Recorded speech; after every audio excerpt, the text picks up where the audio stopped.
हे पार्थ, केवल इतना समझ लो कि मृत्यु एक दरवाजा है जिसके अंदर जाते हुए आत्मा पुराना शरीर छोड़ देती है। वास्तव में मृत्यु और जन्म के दो दरवाजे हैं जो एक दूसरे के आमने सामने हैं। प्राणी जब मृत्यु के दरवाजे पर पहुंचता है तो उस शरीर की मृत्यु हो जाती है। फिर आत्मा का प्रकाश उस शरीर को छोड़कर आगे चला जाता है और फिर वो प्रकाश नए जन्म के दरवाजे में प्रवेश करता है, जहां जीवात्मा को फिर से एक नया शरीर प्राप्त हो जाता है और वहां से उसके नए जन्म की नई यात्रा शुरू हो जाती है। हे पार्थ, आत्मा नित्य है, इसलिए वो नहीं बदलती, परंतु शरीर नाशवान है, इसलिए एक ही आत्मा के कई शरीर बदलते हैं।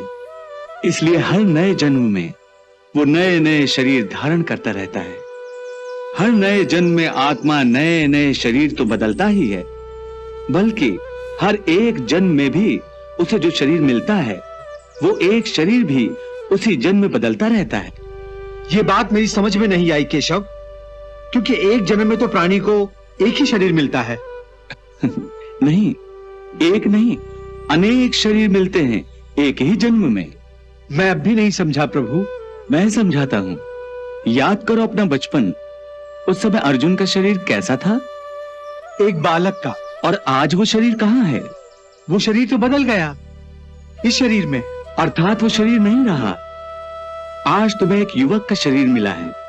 इसी प्रकार प्राणी को जन्म के समय जो शिशु का शरीर मिलता है, वही शिशु का शरीर काल के प्रभाव से एक बालक का शरीर हो जाता है। फिर वो किशोर अवस्था में आता है, फिर एक जवान पुरुष का शरीर बनता है, फिर अधेड़ उम्र का वो बूढ़े का रूप लेकर अंत में एक सूखे पत्ते की तरह जीवन के वृक्ष से टूटकर गिर जाता है। इस प्रकार जो शरीर पल पल छिन छिन अपने विनाश की ओर बढ़ रहा है, उस शरीर की मृत्यु का शोक ज्ञानी जन नहीं करते।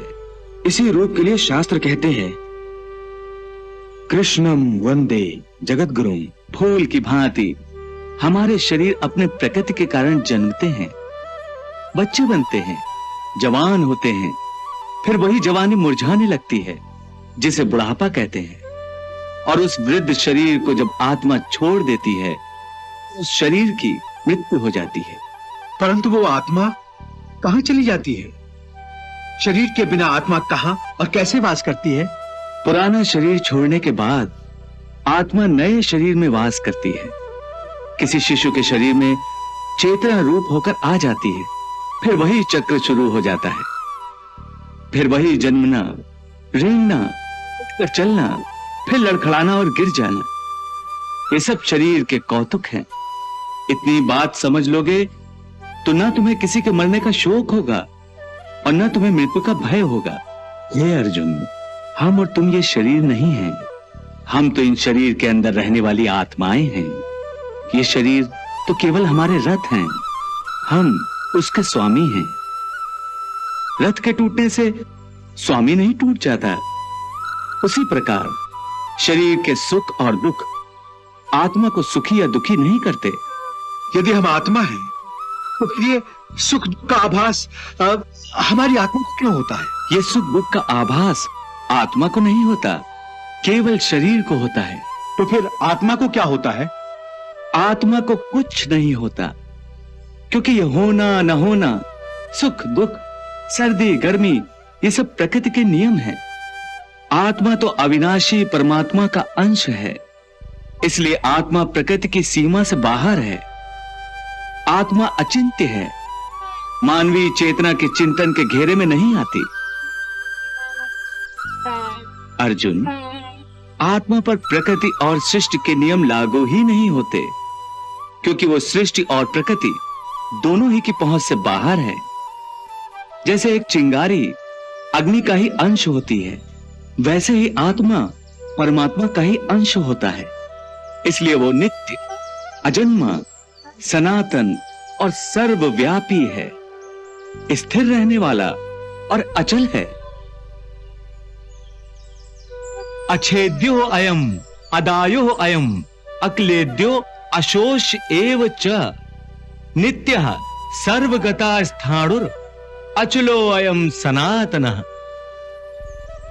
हे पार्थ, आत्मा को न कोई शस्त्र काट सकता है, न उसे अग्नि जला सकती है, इसको जल नहीं गला सकता, न इसे वायु ही सुखा सकती है। नैनम छिन्दन्ति शस्त्राणि नैनम दहति पावकः न चैनम क्लिदन्त्यापो न शोष्यति मारुतः।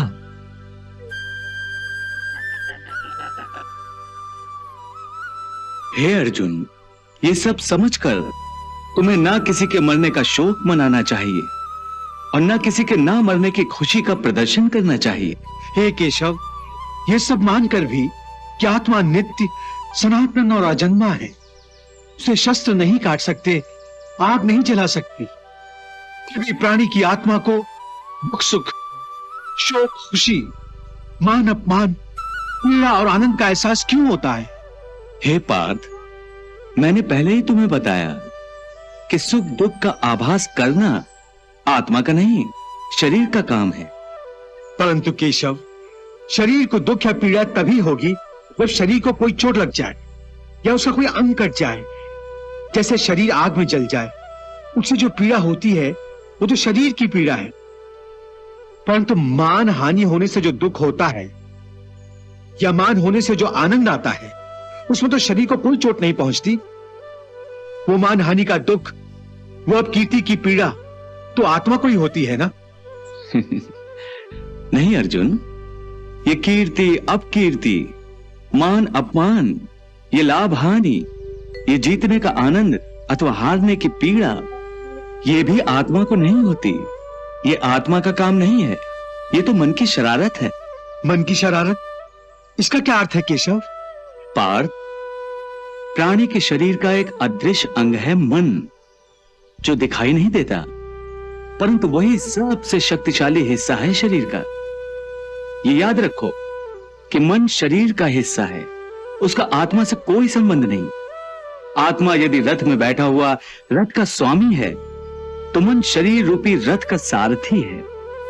ये मन ही इंद्रियों के घोड़ों को इधर उधर भटकाता है। कभी यौवन के आवेश में यही चंचल मन मनुष्य को इस भ्रम में डाल देता है कि वो सर्वशक्तिमान है, वो सब कुछ कर सकता है, वो यहां का राजा है, जिसके आगे हर कोई झुक जाने पर विवश है और जिसे हर कोई प्रणाम करता है।